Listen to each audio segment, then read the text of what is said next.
This week we're going to talk about hope. Or we're going to try to talk about it anyway. We've spent a lot of time, as I just said, we spent a lot of time talking about fear, Several weeks ago, I know some of you guys, this may be your first time here, but several weeks ago we talked about how really, and I truly believe this, almost every single thing in our lives, every negative thing, everything we struggle with, I believe can be traced back to fear, fundamentally speaking. Whether it's pride or, just not being willing to give up control, whatever it is, even if it doesn't seem like it, I fundamentally believe, even addiction stuff, I believe it traces back to fear. Fear, at the root, I think we're all just kids that are afraid of getting hurt again, that have been hurt, that don't want to get hurt again, and that want to take any step that they can to avoid that. I truly believe that you can find fear behind just about anything you struggle with. And really, once you deal with that, you start winning the struggle against that thing. So we talked about the bad things we fear: hurt, pain, rejection, heartache, right? But often in this, we also learn to fear good things. And I've realized this week, I talked to some of my Safe People guys about this week, I recognize somewhere that I have learned to fear good. We fear opportunity. We fear that it won't work out, I've heard people say, and I think a lot of us probably resonate this, we're sort of waiting for the other shoe to drop. We're sort of waiting for things to, this sounds good, this seems good, this is great, never been around this kind of thing before, but we're kind of waiting for, what's the catch, right? We're kind of waiting for the other shoe to drop. We fear love. Anybody in here fear love? We're good with relationships, but there's a line, and when they get up to that point, we start to get really uncomfortable because it's not that we don't want love, it's not that you don't want intimate relationships, right? But you fear them. You fear somebody having that kind of access to you again, and we could all fill in the blank for why we fear that. We fear relationships. We fear being part of a family again. Maybe this is because of, maybe you've lost people. And so in a way, to open yourself up to caring about others is something that you kind of fear, which we would all agree that's a good thing to care about others, but it's something that some of us might fear because, we lost a lot of maybe people in our family. We've lost friends. We've lost people we cared about, and we don't really want to let ourselves open ourselves up to the possibility of being hurt like that again. Man, I should pause the message so Matt can cut this out.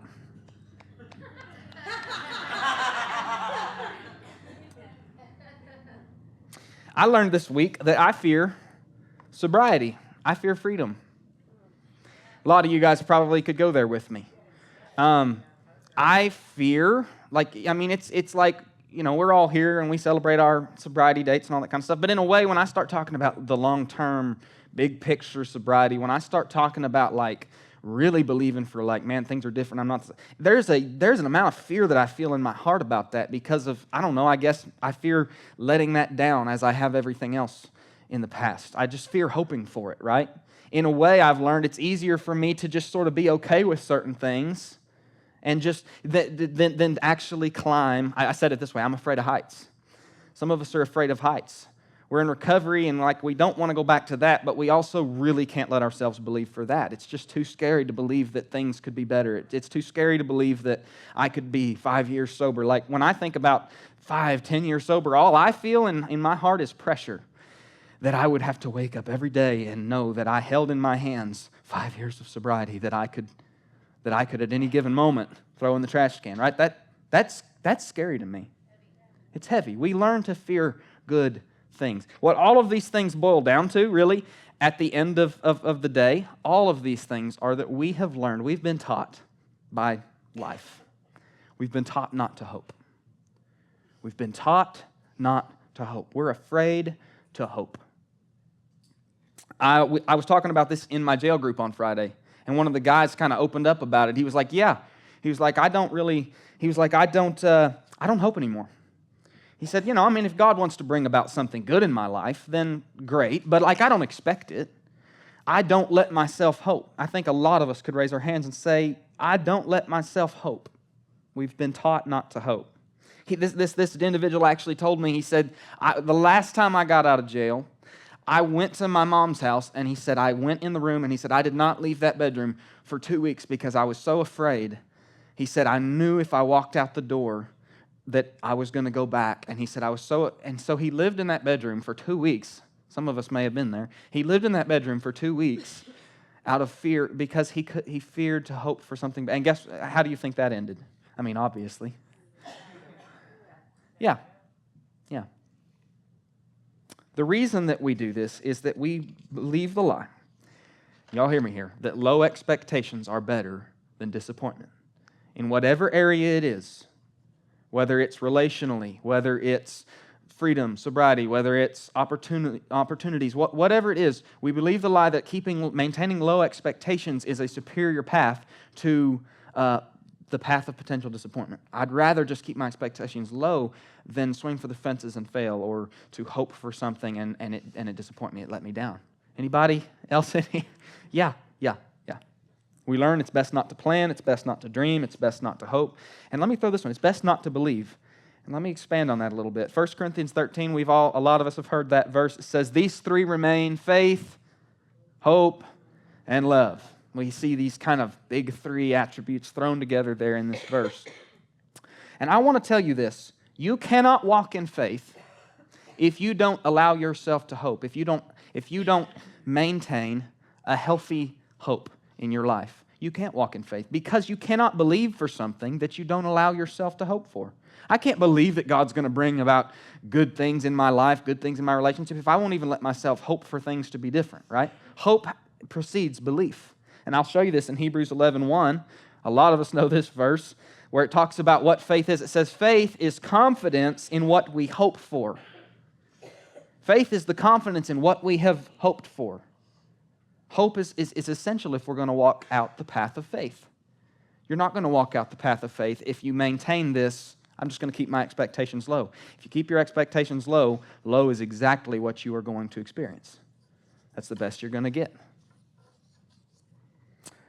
My question to us this morning, my questions to each of you individually, is to ask yourself this: where are you afraid to hope for / where are you afraid to believe in good things? What arena of your life are you most afraid to believe for, to hope, to even go there again? Where is it for you? I've already given you examples: sobriety, freedom, love, healthy relationships, having a family again. I don't know what it is for you. I've given you examples. What is it for you? Where do you close yourself off because you don't want to risk hope? I want to move to Jeremiah chapter 29. As I was doing my lesson in jail this week, this is the chapter, I should say, that God led me to, which I spent a long time trying to make any sense of really how it related to this. But what I see is that in Jeremiah 29, what we have is the Israelites have gone out there and done it their way again. They've lived their way. They've removed themselves from God's umbrella of blessing. They've done it their way. They've rejected God. And God has, without that blessing, without that protection, God has allowed them to be taken over by the Babylonians. The Babylonians have taken them back to their nation, and the Israelites now live in exile there. And relatively recently, they are now exiles in a foreign land, and they are, in a word, in a hopeless position. There's not a lot of reason for them to hope for much. They are absolutely powerless.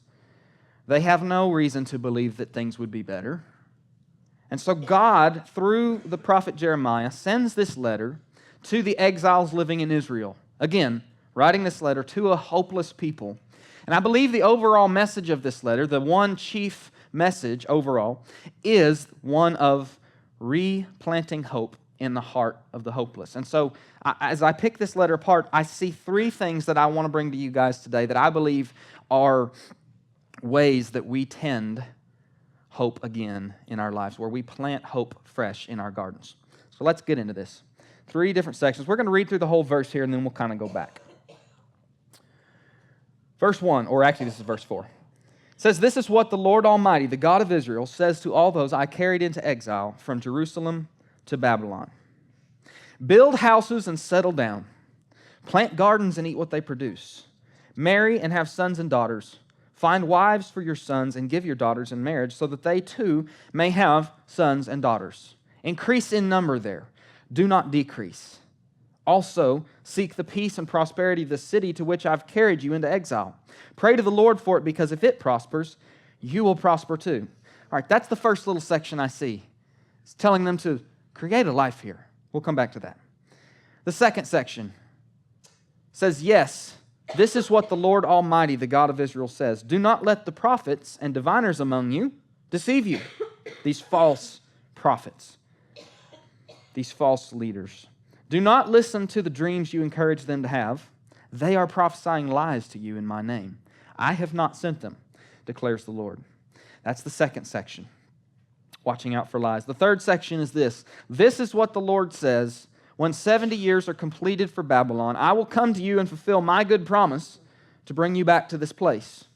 For I know the plans I have for you. This is the verse a lot of us know from this chapter. For I know the plans I have for you, declares the Lord, plans to prosper you and not to harm you, plans to give you hope and a future.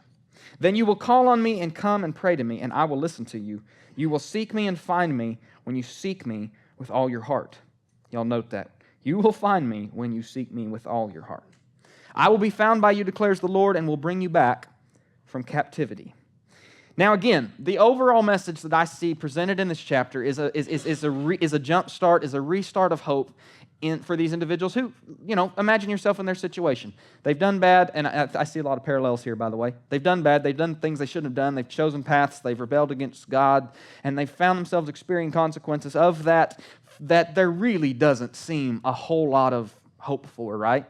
It's like, what now? What now? What do we do now living in this place? I mean, what do we even...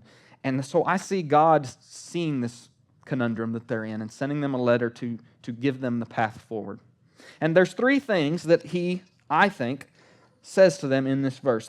We've already done it. There's build, guard, and stand. We're going to break this down. Again, looking at this as a model for planting hope where hope once was, but no longer is. Wherever in your life you fear good things, I asked you that question. Wherever in your life that you fear opening yourself up to the possibility of hope again, wherever that is for you, I want to say that I believe that, number one, God tells us to build. Build where God has planted you. He said build. He said to plant gardens. When you plant something, my wife pointed this out last night. When you plant something, that is a long-term investment. Me and my wife have planted some trees. When I'm 200 years in the grave, they'll finally be about yay high, probably. It's a long-term investment. It's not something I'm going to experience tomorrow. It requires a little bit of hope that there can be good things here. I'm not going to plant trees at a place that I plan on moving away from in 2 weeks or even a year, right? So I want to tell you this. Don't wait for something to be different, is what I'm saying. Don't wait for something to be different to hope again. A lot of times we go, oh, well, when that happens, or when I end up there, or if that ever happens, then we build our hope on that. Maybe in that place I could hope. But what I'm telling you is what I feel like God told to these individuals. Build where you are. Don't wait. Build where you are. Build a life where you're at. A lot of you guys are in the middle of a situation of tons of flux, and there's nothing that's really certain about being in a recovery home and all of that different stuff. But you know what? I believe God's message to us is this, to build where you're at. Don't dream on where you will be someday or where you're going to be build where you're at. Grow where you're at, where He's planted you. He has you in this place for this period of time. All right, that's the first thing. The second thing, guard against the lies. Guard against the lies.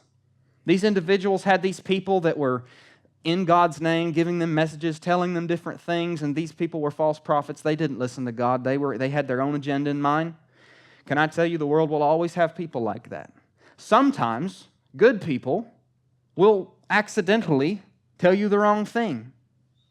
And so there's lies within, and then there's lies without. There's lies inside of us. There's lies outside of us. We have to guard against them. You've got there, because the Satan will love to bring somebody along your path to steer you off the path. And listen, a lie is not always spoken. Sometimes a lie is promised. Sometimes a lie is a really good thing, that he loves me so much, she loves me so much. It's not spoken, but it's a lie nonetheless, and it is there to pull us off the path. We have to guard against the lies. And part of that is also guarding against and recognizing, weeding out the lies within us that we've come to believe. Just because a lie was spoken to us 2 years ago doesn't make it something we can't guard against. The way we guard against that now is coming to recognize it for what it was, push it out of our belief system, and begin to combat it every time that it tries to show back up. That's part of what all the Freedom Group stuff is all about that you guys are doing. Anybody in Freedom Groups digging up some lies that you believe about yourself? or others or whatever. Yeah, absolutely. That's what we're there to do, is to guard against the lies. Why is guarding against the lies so important when it comes to hope? Nothing wrecks hope like lies and, more importantly, partial truths. Which we've said this before, we say this all the time. Most of the time, the lies that we're buying are not outright lies. Like, I'm wearing, brown. That's an outright lie. And it's very obviously not true. But, you're wearing, where we start arguing is, you're wearing aquamarine or you're wearing navy blue. There's some truth there. Partial truths are deceptive because they are partially true. But they still bring about the fruit of a lie, but we don't recognize them, we don't see them. They're sneaky, they're subtle. They seem right, but they actually produce death. And so I know a few of you guys can empathize with me here. I've done this before. When I'm standing on something I believe to be true, when I'm doing something that I believe to be right, when I'm walking out the path that I think church has told me to do, and it doesn't produce the fruit that it was intended to, it instead produces, I'm just like, this ain't working. What does that do? It causes us to become disillusioned. It causes us to give up hope. I know people who have walked out recovery doing some of the right things, but still there's so much lies mixed up in the thing, and they're walking this out, and it hasn't worked, and it hasn't worked, and it hasn't worked, and it's let them down, and it's let them down, and they come to a place where they give up hope that they just, I'm not even going to walk down that path. I'm not even going to try that. No way, I'm done. I'm not joining a group. I'm not walking that out any farther. I let go of hope because of partial truth, because of lies. It's so important that we learn to guard against the lies. Number 3, to stand. To stand on what? To stand on, what does God give them there in that third section? He's been saying this whole thing about what they should do, and then all of a sudden, he gives them a promise. He says, I know the plans I have for you of hope and a future, and you do these things that I've said, and here's what's going to happen. I'm going to bring you back. He makes them a promise. And so the third part of tending hope in our gardens is that we stand on the promises we have been given. We stand on the promises we've been given, hope and a future. We've got to choose. You got to make the choice that you're going to. You may not feel it, but you've got to make the choice that I'm going to stand on that. I'm going to choose to believe that. I'm going to choose to speak that over myself. I'm going to choose to not give in to the negative self-talk. I'm going to choose to not give in to repeating the lies that have been spoken over me. I'm going to choose to stand on the promise. If you can't do that, then you're not going to hope. You're going to continue the path of low expectation. Now that gets tricky though, because it's kind of hard. Let's take that thing he said there, plans for hope and a future. It's hard you look at your life and you go, well, I don't see a lot of plans for hope and a future. I see a lot of chaos and bloodshed, right? Here's where it gets tricky. This is going to sound like a little bit of a detour, but I want us to talk about love for a little bit. We talk about love a lot and kind of like helping us see it more clearly. You guys know I love to use the parent-child example. I know that for a lot of us, we maybe didn't have the greatest parents, so that's maybe not a great example. But I believe that it helps us filter and see God in a different light. And so here's the thing. If I, as a child, if I go out and I choose to do what I want to do, that's going to bring consequences about my life, right? Right? If I choose to go out there and do whatever and reject, God and run from my parents and just do whatever. Now, here's the deal. We look at God and go, well, he's all powerful. He could stop us, right? But here's something I want us to see. As a parent, would it be love? What is love? Love is being motivated by what is absolutely best for the other party at all times, in all ways. So my love for my child looks like encouraging them, supporting them, lifting them up, all the lovey stuff, right? Absolutely. It also looks like holding their cut open under a faucet while they scream and cry because I've got to rinse it out. And I hate that, but I'm going to do what's best for them, right? It also looks like sometimes disciplining them and all that kind of stuff, right? But here's another thing. Would it be love for my, let's say, mom? Would it be love for her to lock me in my bedroom because she sees me doing things that are going to be harmful for me?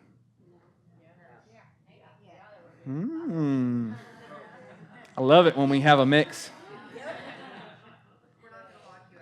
What would be the eventual result of that? If I just get locked in my bedroom, now I'm not talking about as a kid. I'm becoming a grown man, right? I mean, I'm eventually going to become an adult responsible for my own decisions, right? Yes. So in that journey, what's going to happen if every time Mom sees me doing something I shouldn't be doing, something that's going to hurt me, what's going to happen if she locks me in my room and doesn't let me out to protect me from the world? Well, I'm going to rebel. I'm not going to develop. Not going to learn. Yeah, our relationship's going to go to pot. So I ask again, would that be love? No. Correct. No, that would not be love. What would that actually be? Fear. Control. Fear.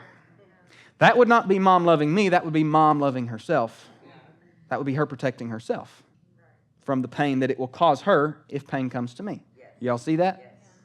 We're getting into the nitty-gritty here. Okay, so with that in mind, we have this God has given us a free choice thing, right? A free will, and I hear this said a lot, and I don't entirely disagree with it, that God has done that so that we can choose to love Him because, He wants us to choose Him and choose to love. But that starts sounding, again, a little bit narcissistic for God, that, this whole point of everything was just for Him to receive something from us. And I'm not saying that that's untrue, but I also think it's bigger than that. Because God, just like any loving parent, His desire is to see us grow and become capable and become able to deal with things. My love for Ann, or let me say this, my relationship with Ann is going to grow as Ann grows and becomes more capable of doing things. If she just stayed as the little baby forever, that would be great. Abby would love that to a point.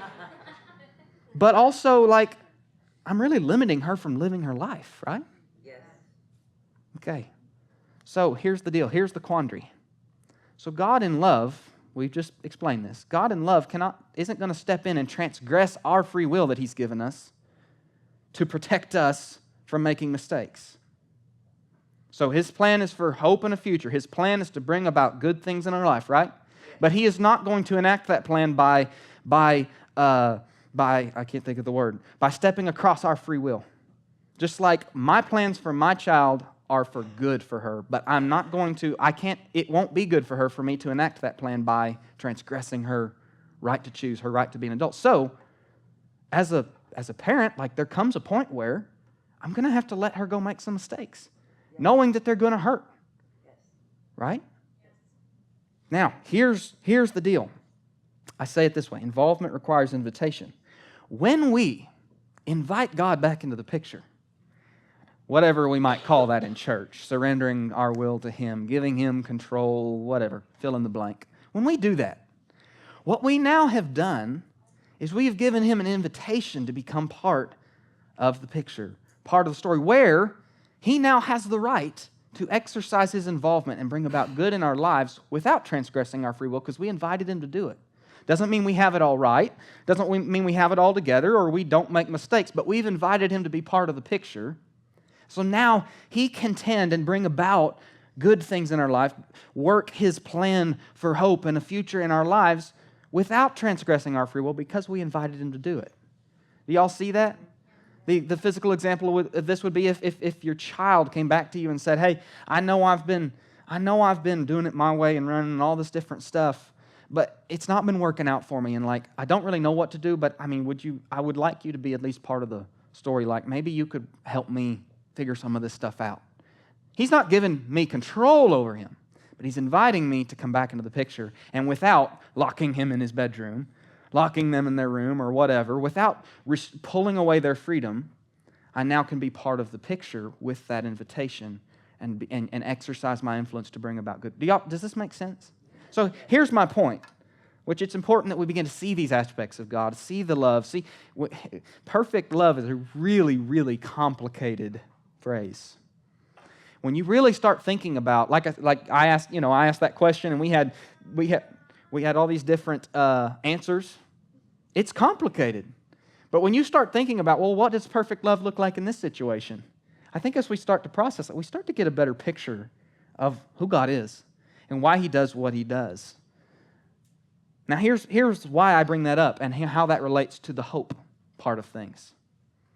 When we choose to invite God back into the picture, we have every reason to hope. There's no reason for us not to hope. If we're still doing it our way, if the lies are still there and we're still living out those lies, if we're still doing it our way and all of that kind of stuff, then we don't have a lot of reason to hope. Keep your expectations low, because they will be disappointed.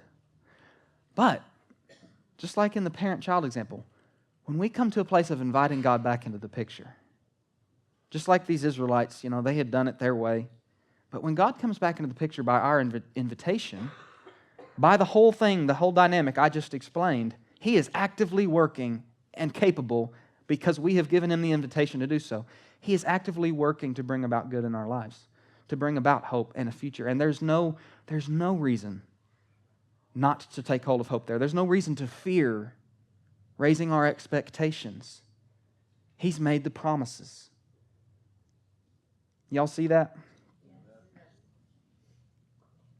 I want to read you Romans 5:5. It says, "And hope does not put us to shame." This hope. Again, if you're doing it your way and you raise your hopes, you are setting yourself up to be disappointed, because you're hoping in your way. You're hoping in the results of your way of doing things. And that's going to let you down every time. But this hope that we're talking about does not put us to shame. Why? Because of what we just talked about. Because God's love, perfect love, has been poured out into our hearts through the Holy Spirit who's been given to us. Guys, I know that there are many things, just like for me, there are many, many things that are not worked out yet. There are many things that I don't have a good handle on just yet. There are answers that I don't have. There are things that I would like to look different in my life. But what I can tell you is that there is no reason for me not to take hold of hope. And in fact, what I've realized this week is that not being willing to hope for things to be different, not being willing to hope, is actually what's holding me back, because I'm not investing in the process all the way. I'm holding a little bit of myself back because I just don't want to be let down. I don't want to be disappointed. And when we embrace the process of change, when we embrace the process of inviting God into our lives and walking this path out with Him, and we want to hold some of it back, it doesn't work. That's like, God, just heal this part of my body, but I really don't want you to work on this part. It's not the way it works. It's an all-in situation. And when we cannot let ourselves hope, and I preach this message because I think a lot of us in here really struggle to hope, because we've walked a hard path with hard knocks and huge losses, and we've sort of learned to not hope in whatever arena it is. And I want to challenge that this morning, because until you come to the place of hoping in this that we're talking about, then you're going to keep experiencing that. So let go of that fear. Choose to build where you're at. Choose to guard against the lies and actively work against them, and stand on the promises that God has made to you, that when we invite Him in, His heart of love is actively working to bring about in our situation. We have every reason to hope. Amen?